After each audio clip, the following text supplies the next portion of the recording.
Palmeiras classificado para a final, polêmica para lá, polêmica para cá, comentarista puto para um lado, comentarista chato para outro lado, falando um monte de M's. Vou falar para você, as narrativas aí é que o Vitor Roque que acertou o jogador do São Paulo, quer dizer, ele acertou a perna do jogador do São Paulo, né? Eu pergunto para você, o que fazia aquela perna naquele lugar, naquele horário, sem bola em disputa? O que fazia, hein, rapaz? Que eu já mostrei, mas não vou mostrar mais não, tô cansado. Você não viu as imagens exclusivas? Exclusivo pode dizer, né? Tô puxando o sardinha pro meu lado aqui, não tem exclusiva P nenhuma, né? Mas, veja os últimos vídeos que eu postei, clica aqui embaixo no nome do canal, vai abrir o canal, clica em vídeos e veja os últimos vídeos. Assiste lá para você ver. Fiz análise sobre esses lances aí. Mas os comentaristas continuam falando o que querem falar. Fala pessoal, beleza? Marcão por aqui para ter uma conversa séria com vocês aí. Ainda sobre a reclamação dos São Paulinos do pênalti contra o Palmeiras. Agora a gente tem acompanhado vários programas esportivos aí que estão comentando como se fosse o roubo do século. Nossa, que o Palmeiras foi muito beneficiado.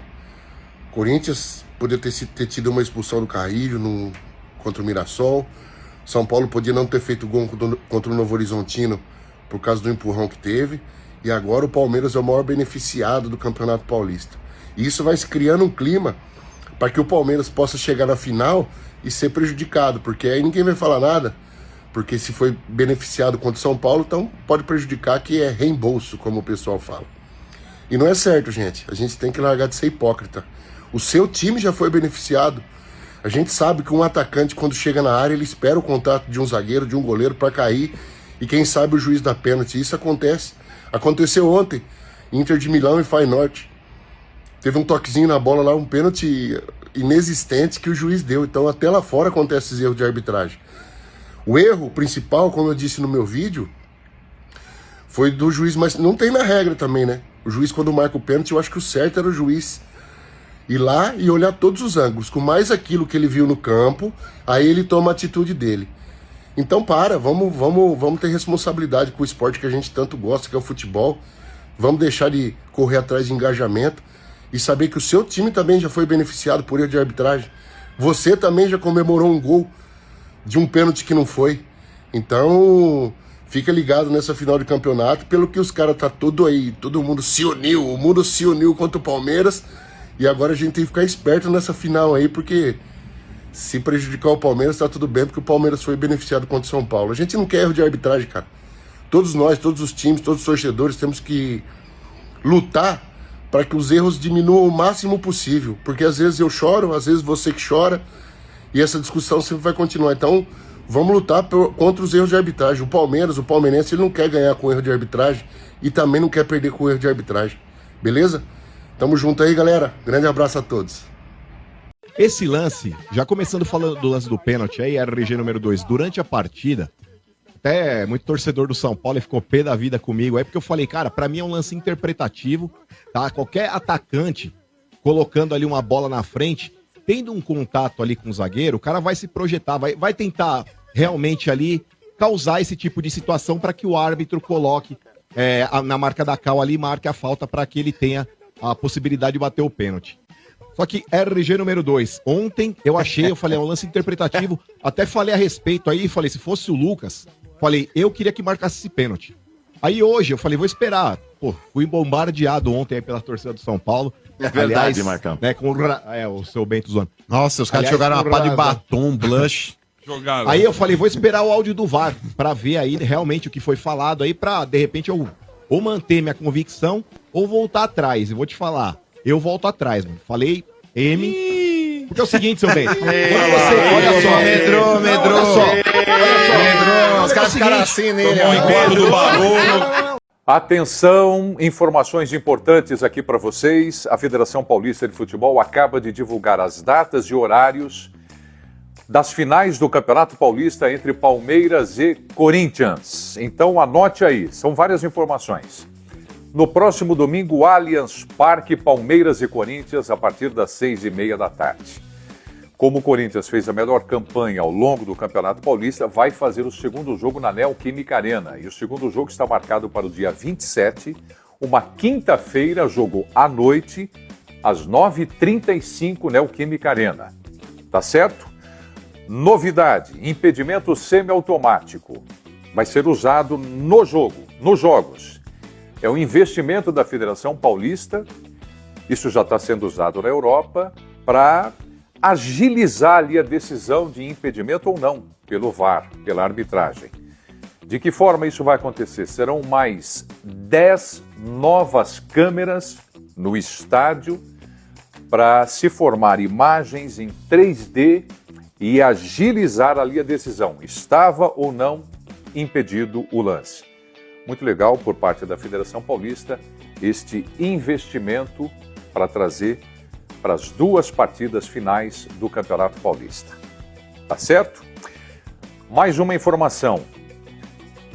Leila Pereira e Augusto Melo estudam em parceria adotarem uma logística para trazer jogadores que foram convocados por suas seleções nas datas FIFA para que retornem para São Paulo para as finais, para o jogo entre Corinthians e Palmeiras. Então isso é muito bacana também.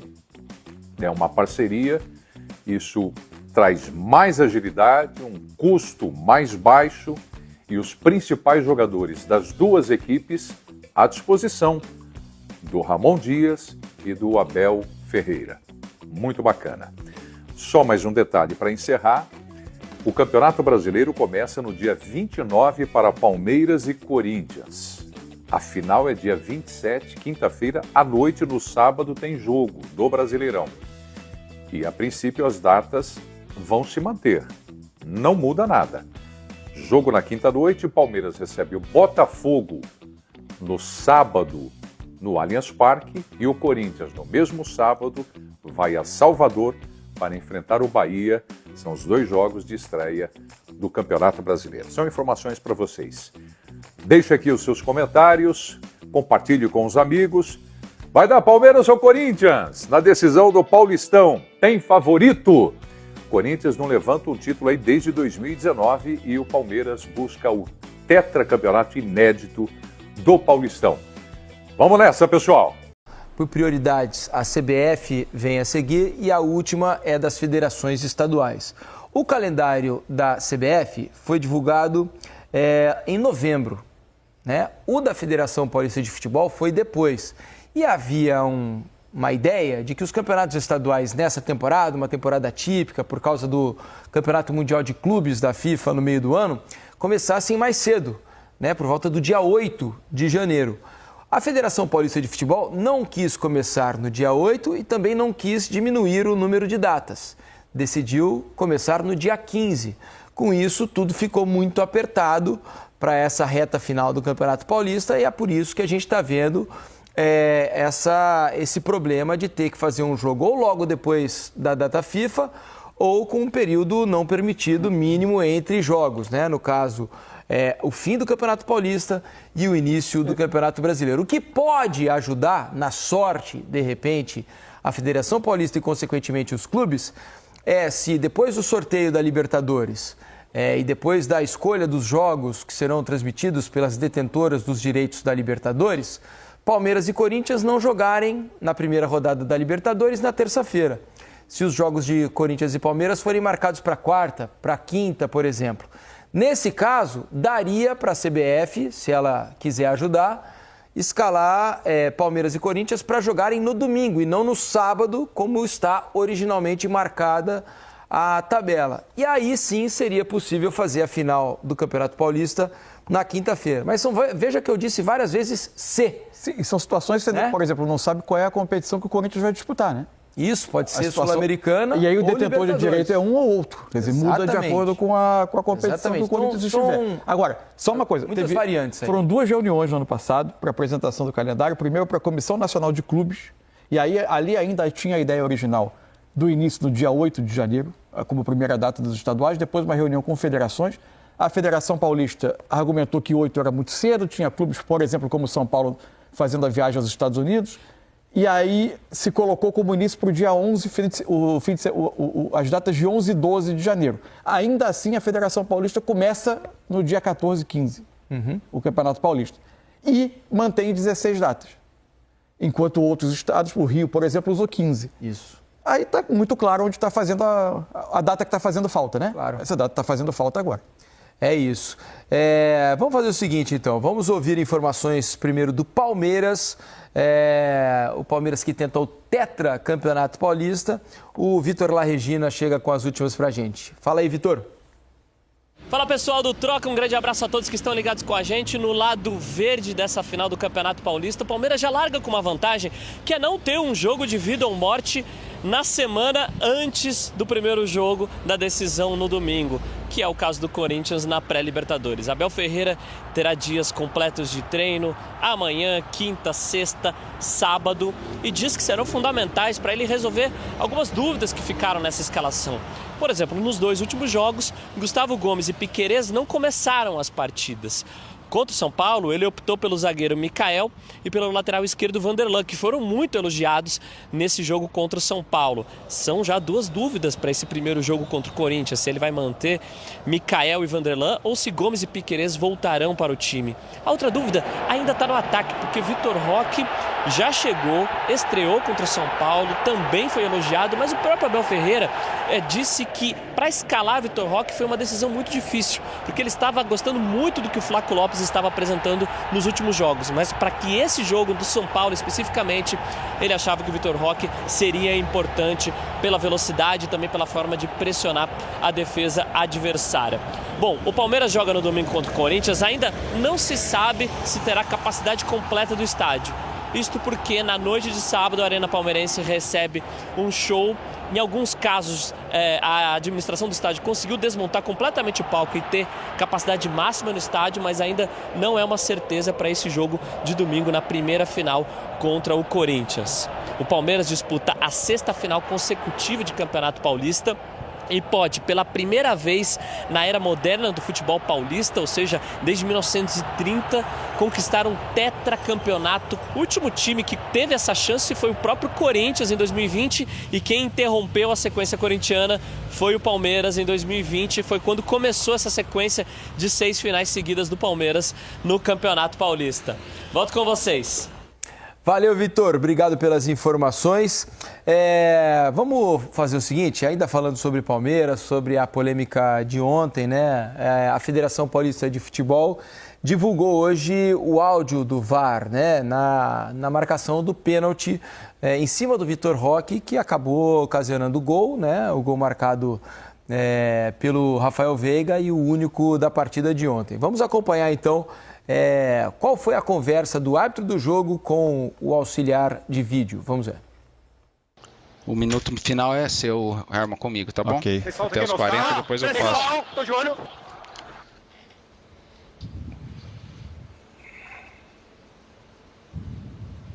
Pressão. Atenção. Pode impedimento. Tá. Marcou pênalti, Marcou tá? pênalti. Ok, Tô volta pênalti, aqui. tá? Tem um possível Volta. impedimento, tá? Tá, perfeito. Calma primeiro, segue. Ele perde o time da bola, ele faz o toque lateral. Jogador aí, veja aqui pra mim se tem o contato do pé dele ou não. Aí, vai devagar. Bola passa. Passa. O zagueiro Aí, bota ok. a perna na Vê a frente. invertida pra mim, que vai ver. Isso. Aí, devagar, não tem importância. 25%. Ok. Checa pra mim. Ele Ok. perde a bola. O jogador dá um tapa, vai correr, ele põe na perna. Posso colocar a grua esquerda? Bota a outra que eu preciso ver essa perna realmente esquerda. Não. Vai, volta. Essa perna esquerda, ele coloca assim, ele faz o calço com a perna esquerda na perna esquerda do jogador adversário. Aquela uma mesmo. Isso. Aí, esse é o momento também. Pega de frente, que essa aqui tá a perna. Pega novamente de... Tá. A2. Ok, isso aí. Aí, para pra mim. Volta um pouco. Aí, esse é o momento do calço, ó. Ok? Perna de esquerda com a perna de esquerda também. Esse é o contato, ok? Então, o pênalti tá confirmado. O pênalti tá confirmado. Agora, vamos checar o APP. Isso. Volta, isso. Aí, Pode ser? perfeito, é um calço. Perna esquerda na perna esquerda. Limpo. Aqui, quinto. Aí é um recuo. Segue. Vai devagar. Aí é o goleiro, toca equivocado. Volta, segue. Ok, aí tem o pênalti, tem o jogador aqui, mas não tem interferência do jogador. Ok. Pênalti antes. APP checado também, limpo, tá? Vocês perderam a bola, ainda quer que a gente tá bom. Ô, Luciano! Meu Deus. Luciano! Por favor, Luciano! Tudo checado, penal, confirmado. Tá aí, esse foi o diálogo entre o VAR e o árbitro de campo para a marcação do pênalti, né? Futebol é um esporte de contato e a impressão que eu tive ao ouvir o Rodrigo Guarizo conversando com o árbitro de campo é de que ele não sabe que alguns contatos são permitidos, né? Nem todo contato é pênalti. Nesse, claramente, o Vitor Roque já tinha projetado seu corpo, o Arboleda já está retirando a perna de onde estava e o choque, né, para mim é bastante claro que foi causado pelo Vitor Roque e não pelo Arboleda. Melhorou, amenizou alguma coisa para você, Mansur, o erro da marcação? Eu sigo como ontem, depois de ver de ouvir o áudio. Para mim tem um erro na decisão de campo, só que aí precisa entrar também a informação para basear a nossa decisão, a nossa opinião. A informação do PC ontem aqui é de que a escola e a orientação no Campeonato Paulista, a partir do Patrício Lustô, é de mínima interferência. Ou seja, o VAR não ser usado para uma segunda chance para o árbitro interpretar. Se é isso, a gente está diante de um lance que, embora seja bastante limítrofe, e eu entenda quem acha que é suficientemente claro o não pênalti para que ainda assim o VAR recomendasse revisão, mas se ele relata, o jogador toca a bola na frente, o jogador de São Paulo coloca a perna e há um contato, ainda que o contato seja provocado para mim pelo Vitor Roque, mas se ele relata isso, para mim há elementos para o VAR respeitar a decisão de campo e dentro do que é estabelecido como o sarrafo de intervenção no Campeonato Paulista, eu acho que a gente está dentro de um limite aceitável para o VAR não chamar. No mundo ideal, se a orientação fosse tomar a melhor decisão, como foi, por exemplo, no Campeonato Brasileiro passado, que a orientação era tomar a melhor decisão, aí caberia ao VAR chamar, porque a interpretação é errada. Agora, o que me chamou a atenção é que, aparentemente, na cabine, a interpretação foi de pênalti. Aí é que me chama mais atenção. No campo, eu acho normal a interpretação ser de pênalti, porque a distância que ele estava, existe o choque, o espaço de tempo é muito pequeno. O que me chama a atenção, de fato, é a cabine, com as imagens, interpretar que o lance é de pênalti. E para você? Ela podia interpretar que é um não pênalti, e ainda assim, pela orientação do campeonato, não chamar. Mas o que me chama a atenção é que eles acharam que a cabine interpretou como penal. E para você, Prazo, o que te pareceu? Tem algumas coisas, né? É difícil se falar, porque tem muita gente que fala, é interpretativo. Quando é interpretativo, né, o VAR... Mas a régua que ele estava usando para apitar o jogo, isso não seria falta no meio campo. Mais permissiva, né? Muito mais. Então, assim, e me assusta isso também. Dar o pênalti no campo, ok, pela posição que ele estava. Disse ontem aqui que eu, vendo o lance ao vivo, eu achei pênalti na hora, né? Mas o replay vai te desmentindo às vezes, né? E vendo pela televisão, né? No nível do campo, com a distância, ela disse, 30 metros, com aquele choque que tem, né? Normal, ele pode marcar um pênalti. Só que aí entra a interpretação, né? E outra coisa difícil, né? O Mansur falou agora, que tem uma outra indicação agora, né? Ano passado era a melhor decisão, né, Mansur? Isso. Agora, então assim, isso vai mudando no Brasil toda época. Saiu do Gaciba pro... Na época dos estaduais, isso pode mudar de acordo com o Estado. E agora na Libertadores já tem outra também. E assim, e uma outra coisa que é o que mais me incomoda no fundo, Diniz, que os clubes não ficam indignados pelo erro. E aí eu vou botar clubes no geral. Não vou falar só de São Paulo, porque aconteceu com o Palmeiras, e a gente viu na entrevista do Abel. O Abel a gente já viu muitas vezes botando abaixo por causa da arbitragem de erros, e com razão. Só que agora também, né? Então, assim, o que indigna os clubes não é o erro. É ter sido contra eles. É o prejuízo. É o prejuízo. E aí, eu levo para um outro contexto também. Aí a gente vamos trabalhar em cima do clube prejudicado, que foi São Paulo. Ele está reclamando de um erro, como ele foi beneficiado em 2022, naquela Copa do Brasil, que não traçaram a linha no gol do Caleri. Para mim, contra o Mirassol agora, nas quartas de final, para mim o São Paulo foi bastante beneficiado naquele jogo. Aí beleza. Contra o Novo Horizontino, né? Novo Horizontino. Aí beleza. O Mirassol jogou com eles se indignam. Né? Mirassol com... Na última rodada foi Mirassol e Palmeiras. Palmeiras, isso. Aí ele se indigna pelo prejuízo, não pelo erro. E aí, beleza, ele quer que aquilo não aconteça mais. O que ele faz? Ele ameaça não participar do campeonato, ele veta o juiz para a próxima partida, ele não está colaborando em nada, ele não está dando um passo para frente, ele está querendo botar pressão no árbitro para um próximo erro beneficiar ele. Mas aí tem outra coisa também. A gente não faz nada para mudar, né? Assim, você fala, tu pode, que nem goleiro, tu pode errar, mas não pode repetir o erro. Essa mesma dupla do árbitro e o VAR tiveram naquele jogo de Vitória e Fluminense, que teve um pênalti também, cara, mal marcado. Absurdo. E aí repete o erro e não se corrige, cara. Assim, é um círculo vicioso, né? Não é um círculo virtuoso, é um círculo vicioso e a gente não faz nada pra mudar, cara. Nada. Ai. Já falaram o que tinha de falar, né? Eu tô com muita paciência para ouvir comentaristas falando esses M's aí, por isso que eu falei aqui, retruquei o André Henrique, dei nome aos bois, porque tem que dar. Porque daqui a pouco você escuta aí no pós-jogo aí da TNT Sports o que eles estão falando e vai levar isso como uma verdade absoluta. Peraí, veja o meu vídeo aqui e vê minha contraposição aqui, minha contra-argumentação aqui. Tudo que falaram eu contra-argumentei, não vou repetir aqui não, que já tô com a boca seca, precisando tomar uma aguinha para refrescar e assistir um filme de boa, porque eu tô cansado também, de luz aqui na minha cara, aqui, produzindo conteúdo. Agora, se faz sentido o que eu tô falando aqui nos vídeos, se você identifica com essas minhas opiniões, se inscreva aqui no canal. Não fique vendo só os comentaristas da Grande Pensa por aí, não. Assista aqui, onde eu retruco eles, tá? Eu não vou colocar o que o André Henrique falou, tem direito autoral, tem um monte de chatice, até eu achar o texto específico também.